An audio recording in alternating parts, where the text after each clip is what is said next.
अस्सलाम वालेकुम व्यूअर्स, कैसे हैं आप सब। उम्मीद है खैरियत से होंगे। आज हम बात करने वाले हैं ट्राई हेमक्स 600 टैबलेट के बारे में।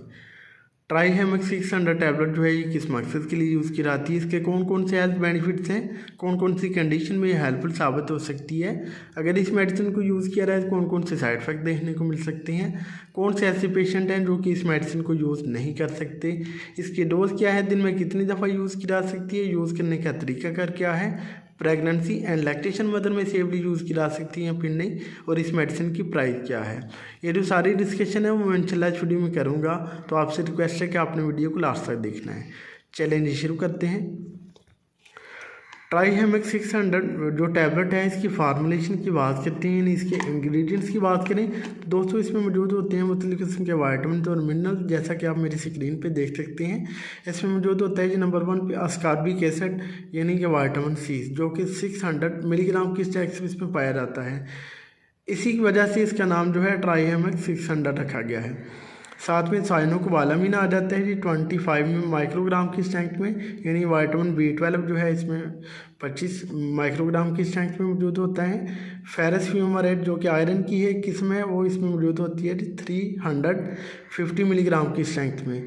साथ में फॉलिक एसिड आ जाता है जो कि बहुत ज़रूरी है, वो 1 मिलीग्राम की स्ट्रेंथ से इसमें मौजूद होता है। साथ में आ जाता है जी वाइटामिन ई जो कि 30 इंटरनेशनल यूनिट्स की स्ट्रेंथ से इसमें मौजूद होता है।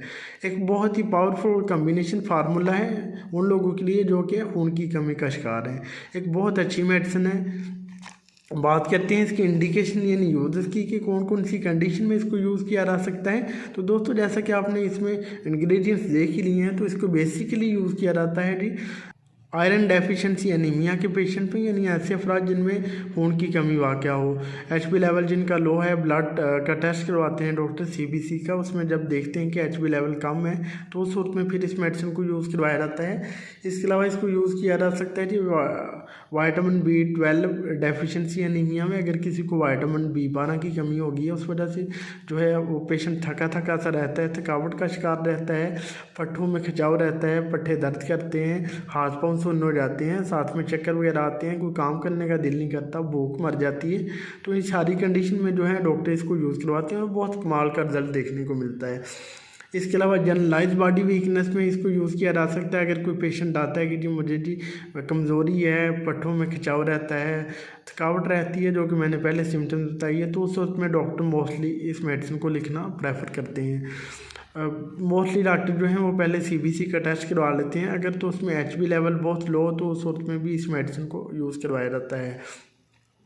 इसके अलावा इसको यूज़ करते हैं जी बॉडी को हेल्थी रखने के लिए। बॉडी की जो स्किन में इसका बहुत अहम रोल है, क्योंकि इसमें जो है वाइटामिन सी भी पाया जाता है और वाइटामिन ई भी पाया जाता है। ये दोनों स्किन के लिए बहुत अच्छे हैं, स्किन को फ्रेश रखते हैं, हेल्थी रखने में मदद देते हैं। साथ में जो है फीमेल्स के लिए बहुत ज़रूरी मेडिसिन है। अगर तो फीमेल्स के बाल गिरते हैं, साथ में नाखून जो है वो कमज़ोर हैं, तो उस वक्त में नाखून को खूबसूरत बनाने के लिए, बालों को घना बनाने के लिए और लंबा बनाने के लिए भी इस मेडिसिन को यूज़ करवाया जा सकता है और बहुत अच्छा रिजल्ट देखने को मिलता है। फीमेल में इसकी बहुत ज़्यादा ज़रूरत होती है, खासकर बहुत सारी फीमेल जो हैं वो कमज़ोरी का शिकार होती हैं, तो उस वक्त में इस मेडिसिन को यूज़ करवाते हैं और बहुत अच्छा रिजल्ट देखने को मिलता है। बात करते हैं कि अगर इस मेडिसिन को यूज़ किया जाए तो कॉमन साइड इफ़ेक्ट कौन कौन से होंगे। तो इसके जो कॉमन साइड इफ़ेक्ट्स हैं उसमें पेशेंट को हेडेक हो सकता है, पेशेंट का स्टमक अपसेट हो सकता है, पेशेंट को नॉजिया एंड वॉमिटिंग की शिकायत हो सकती है, डायरिया हो सकता है, कॉन्स्टिपेशन हो सकती है। इसके अलावा पेशेंट को मेटालिक टेस्ट का फील आ सकता है, यानी उसका ज़ुबान का जायका कड़वा हो सकता है, प्यास लग सकती है। तो ये कुछ कॉमन साइड इफ़ेक्ट देखने को मिल सकते हैं। ये हर पेशेंट में नहीं होते, बहुत रेयर देखने को मिलते हैं। बात करते हैं कंट्राइंडिकेशन की, यानी कौन से पेशेंट इसको यूज़ ना करें। तो जो कि हाइपर सेंसिटिविटी का इशू रखते हो, एलर्जी को इनमें से किसी भी कंपाउंड से, तो वो इसको यूज़ ना करें। इसके अलावा अगर कोई अननेसेसरी यूज़ करता है तो उसमें ओवरडोज से फिर जो है वो साइड इफ़ेक्ट देखने को मिल सकते हैं। बात करते हैं प्रेगनेंसी एंड लैक्टेशन मदर में सेफली यूज़ कर सकते हैं या फिर नहीं। तो प्रेगनेंसी एंड लैक्टेशन मदर में बिल्कुल सेफली यूज़ तो की जा सकती है, लेकिन बेटर है कि पहले अपने डॉक्टर की लाजमी ओपिनियन ले लें, करीबी डॉक्टर से कंसल्ट कर लें या फिर हमसे व्हाट्सएप पे पूछ लें। प्रेगनेंसी में जो है आयरन की बहुत ज़्यादा ज़रूरत होती है, इसमें विटामिन सी की बहुत ज़्यादा ज़रूरत होती है, फोलिक एसिड की बहुत ज़्यादा ज़रूरत होती है। तो इस वजह से बहुत सारी गायनेकोलॉजिस्ट डॉक्टर जो होती हैं वो प्रेफर करती हैं इस मेडिसिन को लिखना। लेकिन आपने सेल्फ मेडिकेशन के तौर पे प्रेगनेंसी में यूज़ नहीं करना, बल्कि पहले डॉक्टर की ओपिनियन लाजमी ले लेनी है।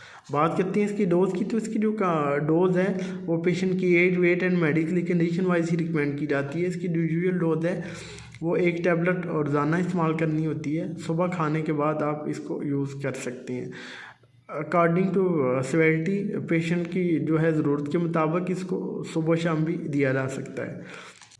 इसकी प्राइस की बात कर लेते हैं। तो इसकी जो प्राइस है ये पाकिस्तान में आपको मिलेगी 389 रुपीज़ की, 399 रुपये की किसी भी अच्छी फार्मेसी से आपको इजीली मिल जाएगी।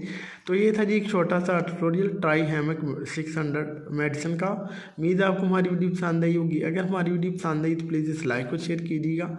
हमारे चैनल नईम हेल्थ केयर को सब्सक्राइब कर दें, साथ वाले बेल आइकन को दबाना ना भूलें ताकि हर न्यू वीडियो की जो नोटिफिकेशन है आपको टाइम पे मिल सके। आप जा दीजिए अपने दोस्त नईम, उनको मिलते हैं नेक्स्ट वीडियो में। अपना ख्याल कीजिएगा। ओके जी, अल्लाह हाफिज़।